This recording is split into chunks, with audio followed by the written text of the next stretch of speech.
نبی صلی اللہ علیہ وسلم فرماتے ہیں، حضرت ابو ہریرہ کہتے ہیں، صحیح بخاری میں یہ حدیث ہے، تنکح المرأۃ لاربع، کہ عورت سے 4 وجوہات کی بنا پر نکاح کیا جاتا ہے، 4 وجوہات کی بنا پر، لمالہا،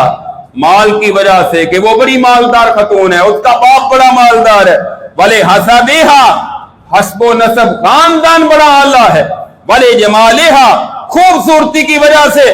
ولدینہا، اور چوتھا ہے دین کی وجہ سے۔ پھر آپ نے فرمایا فاظفر بذات الدین تربت یداک، تیرے ہاتھ خاک لوہد ہوں اور دین والی کو اختیار کر کے کامیابی حاصل کر لو۔ ہمارے معاشرے میں کتنے لوگ دیکھتے ہیں، الحمدللہ ایسے ہیں آج بھی، کہ جو دیکھتے ہیں کہ لڑکا نماز پڑھتا ہے یا نہیں۔ ہمارے ایک دوست ہیں، وہ پہلے یو کے میں تھے، اب وہ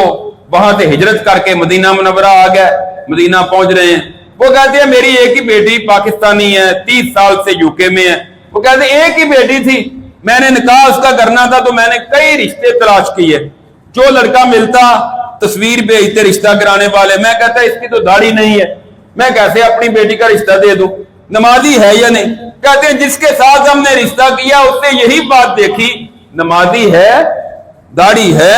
شریعت کا پابند ہے، کہتے ہیں ہم نے اس کے ساتھ رشتہ کر دیا، اور کوئی بات نہیں۔ تو یہ ہے اصل چیز دیکھنے والی۔ بڑا مال ہے، وہ بعد میں نشہ کرنے والا نکل آتا ہے، وہ جبے والا نکل آتا ہے، اس کا دین کتنا دیکھتے ہیں۔ آج ہماری سوچ اور معیار بدل چکا ہے، برابری میں ہم نے یہی سمجھ لیا ہے کہ مال کتنا ہے، دولت کتنی ہے، ہمیں کیا دیں گے، اس لیے کہ ہم تو بہت غریب ہیں، ہم نے ان کے سہارے پر ہی زندہ رہنا ہے، یہ سوچ بن گئی ہے۔ اللہ کے رسول ترجیح دے رہے ہیں کہ تمہارا تعلق دین والوں کے ساتھ ہو، دین والوں کے ساتھ دوستی ہو، دین والے تمہارا کھانا کھائیں، دین والوں کو اپنی بیٹی کا نکاح دو، دین والا داماد تلاش کرو، دین والی بہو تلاش کرو، اپنے گھر میں لے کر آؤ، وہ دین والی ہوگی، تمہاری اگلی ساری نسل دین والی بن جائے گی۔ وہ بے دین ہوگی تو ساری نسل بگڑ جائے گی، بے دین بن جائے گی۔